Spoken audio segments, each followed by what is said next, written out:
We eat ackee and saltfish run down over Duns River Fall. Then we listen to some sweet reggae music or even dancehall. Oh, what a celebration! This holiday weekend, let's reflect, honor our ancestors and give thanks. We've endured a long journey to full freedom. I'm Adrian Atkinson and this is Jamaica Magazine. It's a culturally rich show for your Friday entertainment.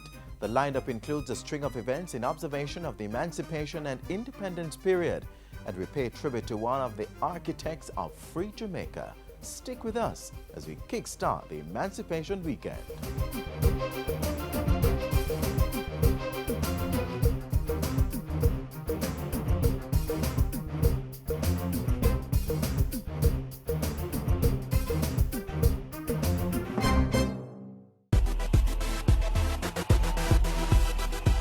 Motorists, know your rights as road users. If you're stopped by the police in a road check, the police have the right to ask for your driver's license and vehicle documents. If you don't have the documents on you, you can ask for 5 days to provide them at a convenient police station. If you don't have vehicle insurance, you can be prosecuted and face the court. If you fail to renew the registration license, the police are entitled to seize your vehicle. If the police wish to search your vehicle, they should tell you the reasonable grounds for wanting the search. If you are given a ticket, sign it only if you plan to pay the fine and not contest the charge in court. And please be reminded, children under 18 years must wear a seatbelt, even if they are seated in the back. Know your rights. Knowledge of the traffic road code makes it easier to work with the police as they do their job to make the roads safer for you and everyone else.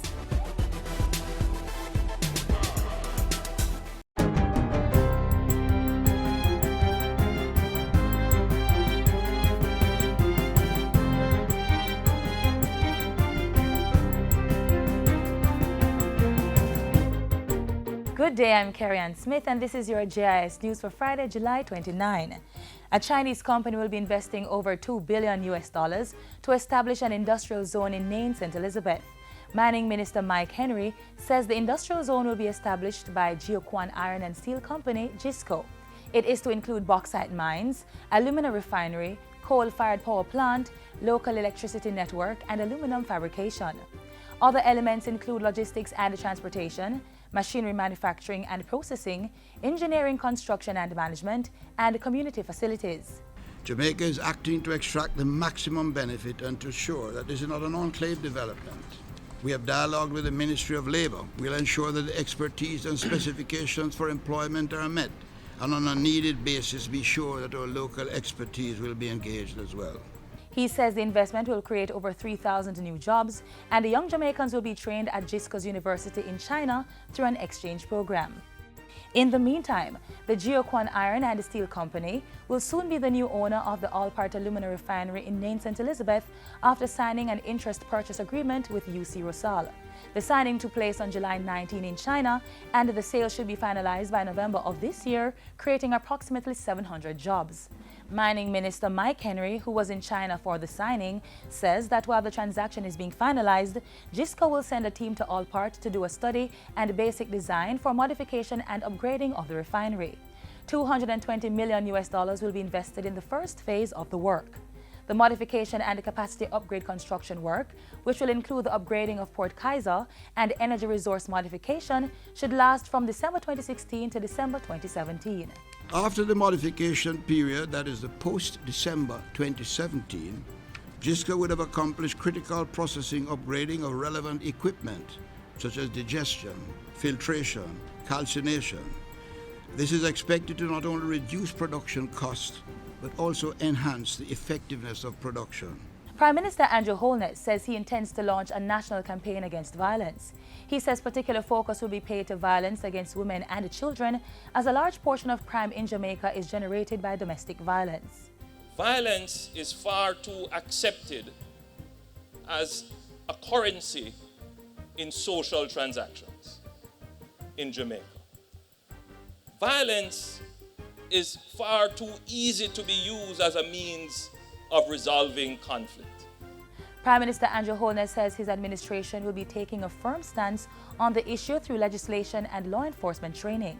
He was speaking at Wednesday's launch of the UN-funded He for She campaign held on the Jamaica House lawns. The campaign aims to get men and boys to work with women and girls to end gender-based discrimination, including gender inequality and gender-based violence. I have always been and will continue to be an advocate for equality amongst the sexes. I believe in gender equality. The Ministry of Education will be working with the National Parent Teachers Association of Jamaica, NPTAJ, to ensure that every school has a fully functional PTA. Parents and teachers should be viewed as partners in the education process. The relationship between home and school is important because each reinforces the role of the other. Parents need to know that their jobs does not end with just sending the child to school. The minister was addressing the 5th Biennial General Meeting of the NPTAJ, which was held at the St. Elizabeth Technical High School in Santa Cruz recently. And finally, the public is being reminded that no weapons will be allowed inside the National Stadium for next week's staging of Grand Gala. The August 6th Cultural Showcase is part of activities in celebration of Jamaica's 54th anniversary of independence. JCDC's Executive Director, Dr. Delroy Gordon, says adequate security measures are in place for the event, with the Jamaica Defense Force and private security firms to provide support to the police. Absolutely no weapons, no bottles, no umbrella with long stick and all the other things. The police will be very vigilant in terms of ensuring that they take cognizance of that to ensure everybody's safety. Dr. Gordon was addressing a recent JIS think tank.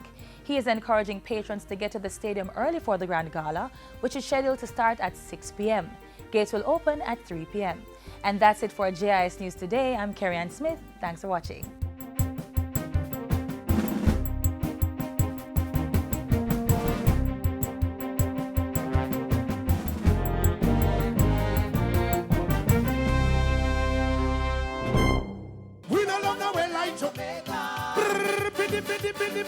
Get your tickets early for the 2016 staging of Grand Gala at the National Stadium on August 6.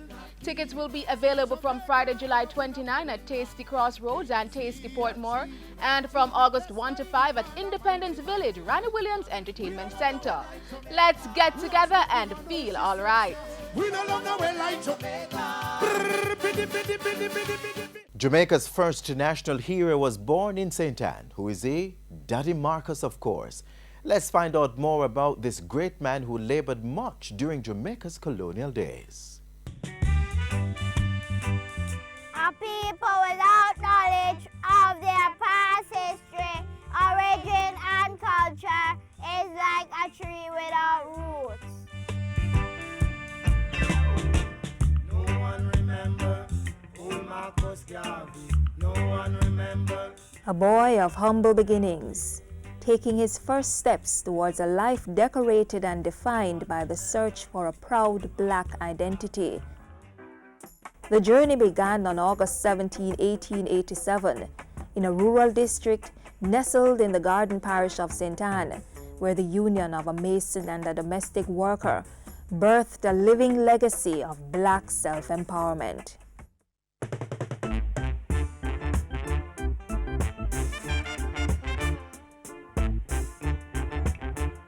When you hear him describe his mother, Sarah Jane Garvey, she had a different kind of influence on him. I think that he inherited a lot of her sense of compassion. Marcus also inherited much from his father, Marcus Messiah Garvey Sr. Together, his parents gave him a strong foundation, starting at 32 Market Street in St. Ann's Bay. The Universal Negro Improvement Association, the Pan-African Movement, the Negro Factories Corporation, the Black Star Liner Shipping Company, all symbols of achievement to which Garvey could lay claim. But his life was more than the public platform familiar to most. Garvey was equal parts Pan-Africanist and father, equal parts orator and husband, scholar and son, national hero and lifetime student. As a young boy, Garvey developed a love of reading, first from his father's private library and later the more extensive collection of his godfather Alfred Burroughs. An apprenticeship with Burroughs at age 14 provided a platform for literary expression through the printing press. It's an influence that would find expression in several newspaper developments and publications throughout Garvey's life. Even as he trod the path of visionary, philosopher, and scholar, Marcus Garvey was a family man.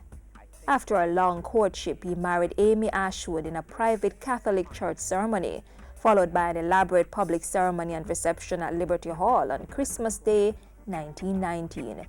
The union didn't last. But Garvey found love and family life again with his longtime secretary, Amy Jakes. The two married in July 1922 and had two sons, Marcus Jr. and Julius. You can see letters that they wrote to each other when his sons were in Jamaica and he was in England. He has nicknames for them. He speaks to them the same way a loving father would speak to any child. From the dirt tracks in a small rural community to a global stage promoting change, the Right Excellent Marcus Mosiah Garvey was the epitome of ambition.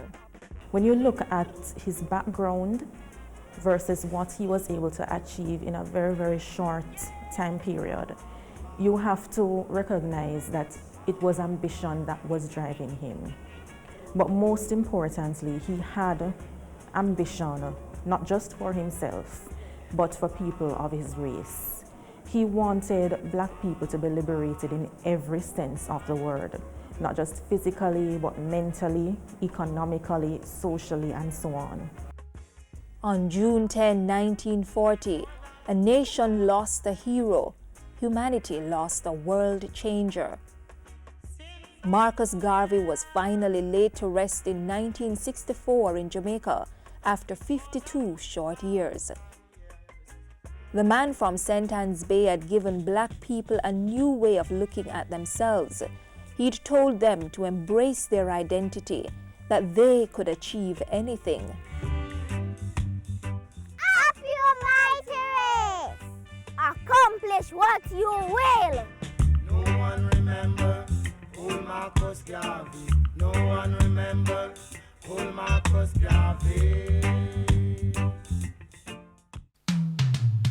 We said nowhere like Jamaica as we get together and feel all right at the Independence Village Randy Williams Entertainment Center, August 1 to 6. Come enjoy food court, live performances, display, rides and attractions. Kiddies Village free from noon to 5 p.m. daily with paid night entertainment. Come play a game of domino, bingo and lots more. See the best of Jamaica's culture and display as we celebrate Jamaica 54. Let's get together and feel all right.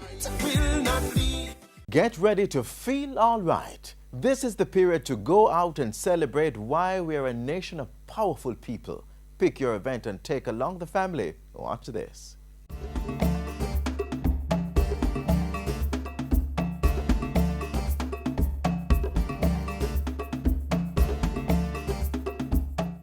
It comes but once a year, twice as nice. 2 celebrations in 1 week. Emancipation Jubilee, and then 5 days later, it's Independence. There's a lot to see and do, something for the young and the young at heart. This Sunday night, the Emancipation Jubilee, being organized by the Jamaica National Heritage Trust, opens at Seville Heritage Park in St. Anne.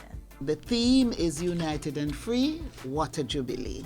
This is being done in solidarity with the United Nations International, quote, remembrance of the victims of slavery. The world-famous Seville Emancipation Jubilee has much to enjoy. Drumming, John Kuno, JCDC gold medal winners, university singers, carryfolk singers, and much, much more. At midnight, the proclamation will be read. After that, the Jamaica Cultural Development Commission, JCDC, takes over with a slew of events.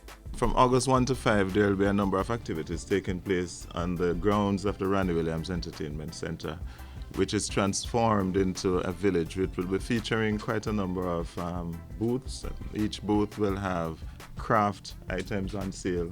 We have a kiddies village we have what we call Picnipendence. The Independence Village opens daily at noon and is free of cost until 4 p.m. After that, there's a cost affixed to each event. Each night in the village, there will be a major event. For example, the first day, the curtains are drawn in the night with the festival Queen competition, which begins at 8 p.m. And on day 2 of the village, which is a Tuesday, we have what we call Fashion Greets Music. And this is really where we have a fashion show that features a festival fashion, and that is complemented with music for the different eras coming up to now. Then Wednesday we'll be having Melogaron, which is an all-time favorite. On Thursday we'll be having the World Reggae Dance Championship. And on the Friday night, which is the Eve of Independence, we have what we call From Reggae to Rio. So we are going to be having a live simulcast where persons who come to the village will be able to watch the opening ceremony, and then we'll intersperse that with reggae music. So it will be 6 days and nights of rich family entertainment. We have church services, parish vigils, flag-raising ceremonies, festival bandwagons, public forum, street dances, independent concerts and stage shows. And of course, the Grand Gala, which I know everyone is excited about and will want to come out. We're of course going to have limited space in the National Stadium, but we have the Festival Village or the Independence Village, where you will be comfortably accommodated and you can relax and watch it on the big screen. And that's at the Randy Williams Center. Our Thanksgiving service is being held on July 31st, that morning, at the Pentecostal Gospel Temple on Windward Road, and we would want everyone to come out and really give thanks and praise for the nation's 54th anniversary. There you have it. Enough entertainment, not true? And be reminded that each parish will host their set of Emancipation and Independence celebrations. For detailed information on the celebrations, event locations, ticketing information, and other matters, visit the JCDC website, jcdc.gov.jm.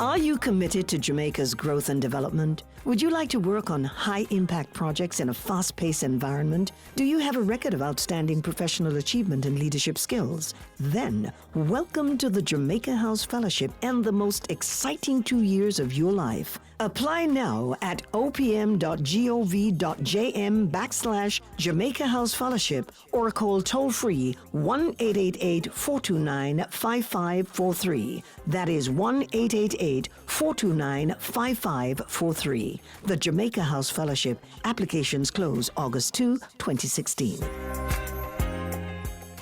On our roads, remember, take time, be courteous, drive good, walk good. Part of keeping our roads safe is ensuring the vehicles we drive are mechanically safe, meeting all roadworthy requirements. And besides that, we must be good drivers and avoid risk-taking and sensation-seeking behaviors which are prone to causing road crashes.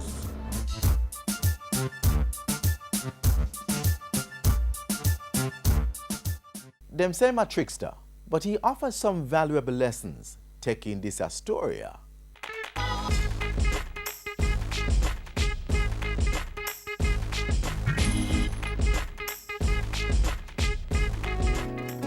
Greater Nancy is the king of our imagination. Welcome to another week of School Zone. I'm Tamara.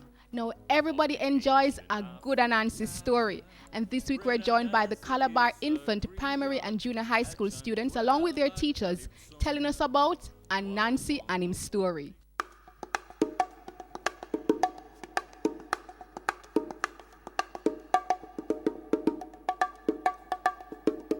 Anansi and him story.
that them never got time for teeth.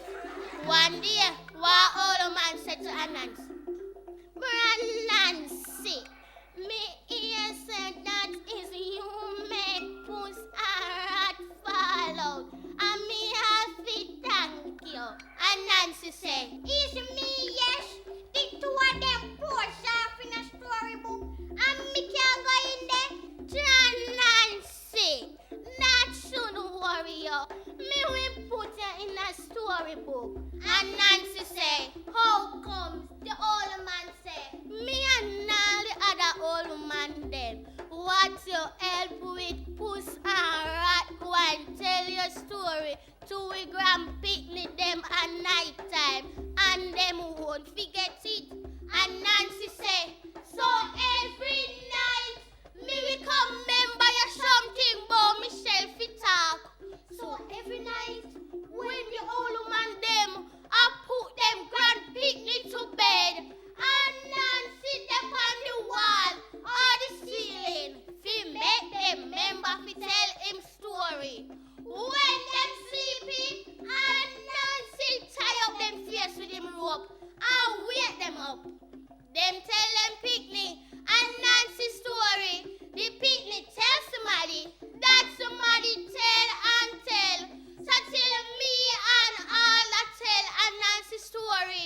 Is a Nancy make it? Jack Mandora. We not choose none.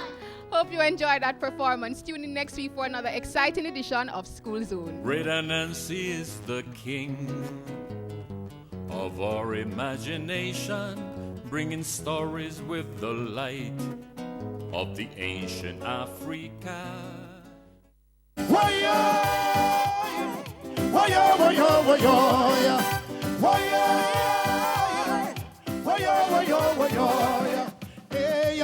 don't love nowhere like Jamaica. Because no one I feel like Jamaica. Oh, yeah, because I will not leave. Sweet Jamaica end up in a foreign land. Things we achieve should be blessed by the Father, mighty, mighty, mighty. And we don't love nowhere like Jamaica. Because no one I feel like Jamaica. Oh, yeah. Well, Columbus came when him lost the way. Here was the right choice, but him kill and him thief. When him never put down and say, Lord, Jamaica nice, the pretty white sand beach. Make the tourists come, the land of paradise, then come for your peace. In a tourist resort, all who love Jamaica, we beyond them. We don't love the well like Jamaica. Oh, yeah, Ray. Because no one I feel like Jamaica. Oh, nice little country, oh, yeah. Because I will not reach Jamaica, end up in a foreign land. Things we achieve should be blessed by the Father, mighty, mighty, mighty. And we don't love the well like Jamaica. Hey, oh, yeah. Because no one I feel like Jamaica. We've come to the end of Jamaica Magazine for this Friday. Thanks for spending time with us. Remember to keep up to date with the latest government information. Join us online at gis.gov.jm or on our YouTube channel or social media platforms. You may also catch a new edition of Jamaica Magazine tomorrow on this station. Until then, I'm Adrian Atkinson. Thanks for watching and have yourselves a great evening.